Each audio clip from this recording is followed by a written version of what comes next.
Muy buenos días, España. Bienvenido a fin de semana de la cadena COPE con este equipo que te acompaña sábados y domingos de 10 a 2 y está encantado de saludarte. Escuchas a Cristina López Flichting a 6 días de la Nochebuena, que prepararemos juntos aquí el próximo sábado, que no puedes faltar. Mientras estés cocinando, mientras estés comprando, te acompañaremos en la cadena COPE. Y hoy ya podemos encender todas las velitas, las 4 de la corona de Adviento. Se acabó la espera. Está a punto de nacer la esperanza, el consuelo, porque eso es Navidad. El consuelo concreto a esa pena, a ese dolor, a ese luto. El horizonte infinito en este mundo finito. Ya no llueve en casi ningún punto de España, pero esta semana caerá algo más de agua. Este es el pronóstico que nos hace Jorge Olcina. Y el tiempo va a ser en general muy tranquilo. Se instala a partir de ahora en unas condiciones de estabilidad, de anticiclón, que van a tener dos consecuencias. Primero, las nieblas a primera hora y luego temperaturas frescas, frías en el interior peninsular debido a estas condiciones anticiclónicas. Por el contrario, pues en el Valle del Guadalquivir, toda la costa mediterránea, las temperaturas van a ser muy agradables y seguirán, aunque más tímidamente, las precipitaciones en el Cantábrico, ¿no? Por tanto, en general, un tiempo más tranquilo y parece que se prolongará incluso hasta final de año. El Papa ha firmado su renuncia en caso de impedimento médico. Es sin duda el principal titular de la entrevista que Francisco da hoy en ABC y que revela que su santidad se ha anticipado y ha firmado al cardenal Bertone una renuncia escrita para el caso de que su salud le impida gobernar la Iglesia. Francisco consagra así el método sorprendente iniciado por Benedicto XVI, renunciando al poder cuando no se puede ejercer con plena disposición física y psíquica. En Roma pasan cosas que no pasan entre los poderosos al uso, y conviene reflexionar sobre ello y no dar las cosas por supuestas. Yo ya me quedé a cuadros cuando el anterior papa dimitió.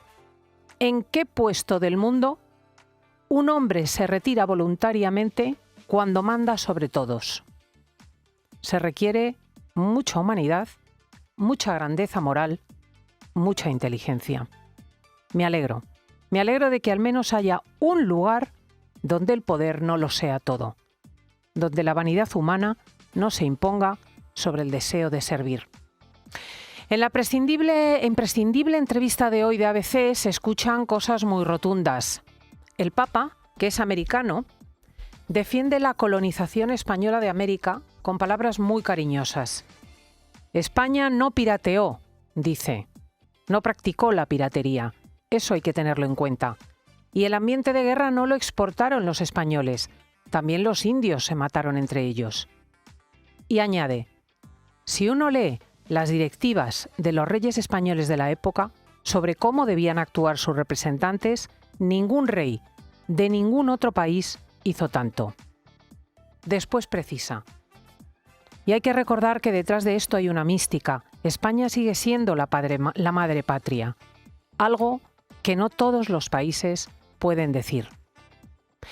Francisco revela asimismo que intenta mediar en la guerra de Ucrania, que está haciendo movimientos concretos y explica con impotencia: hacemos lo que podemos, no hacen caso. Dice que no hay un final a corto plazo, porque hay demasiadas manos metidas en esto, que se trata de una guerra mundial con muchos intereses detrás.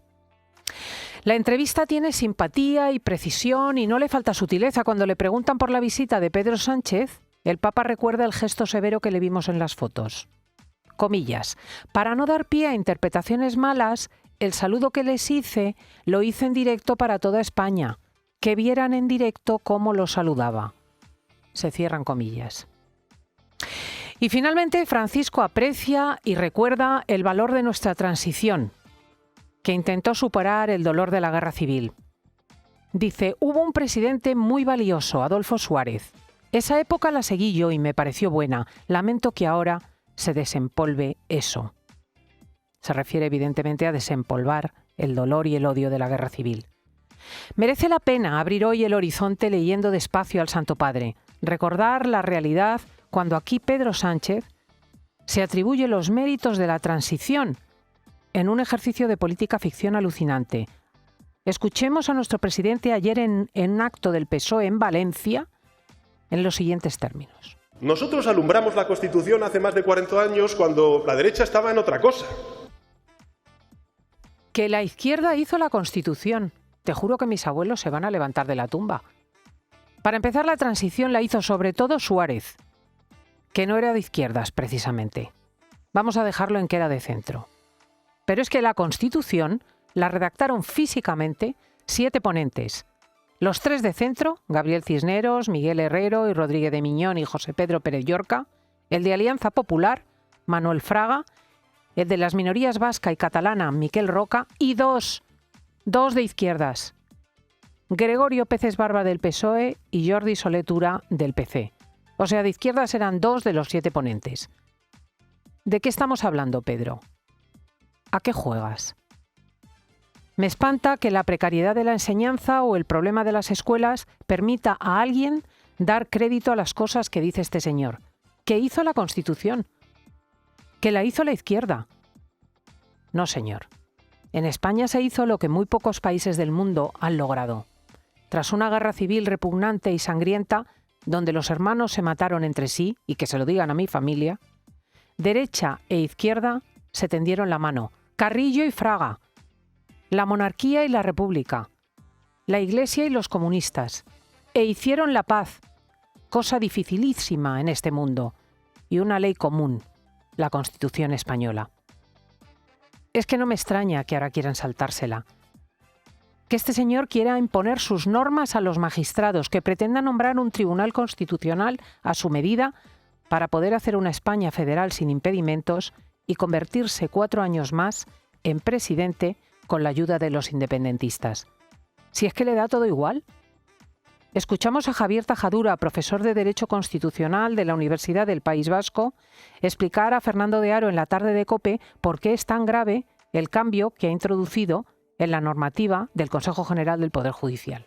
En primer lugar, la Constitución dice claramente que el tribunal se renueva por terceras partes. La reforma legal dice que se pueda reformar por sextos. En segundo lugar, la Constitución exige que las mayorías para nombrar a los magistrados sean siempre de 3/5 y ahora se dice que se puedan nombrar por mayoría. Y en tercer lugar, lo más grave es que todos los requisitos para el nombramiento de magistrados del tribunal, el propio tribunal tiene que velar porque se cumplan. Y ahora dicen, no, el tribunal ya no se puede pronunciar sobre si se cumplen o no los requisitos. Entonces esa ley es inconstitucional y cuando llegue a estudiarse el fondo del asunto, no cabe ninguna duda que tiene que ser anulada. Es inconstitucional y se ha incorporado de tapadillo como una simple enmienda cuando lo que se hacía es legislar para quitar el delito de sedición y para reducir el de malversación de fondos públicos. Es una cosa indignante que algo tan grave se aborde de esta manera torticera y se pretenda tapar con el fútbol, con la lotería y con las Navidades. Mañana se reúne el Pleno del Tribunal Constitucional. Veremos si ampara el recurso presentado por la oposición tras la votación parlamentaria del jueves en la que el PSOE aplicó el rodillo. Pero es evidente que se atreva o no el TC a parar esto, Europa tendrá que pronunciarse sobre el intento del Ejecutivo español de imponer sus normas a los jueces y hacer los tribunales a su medida.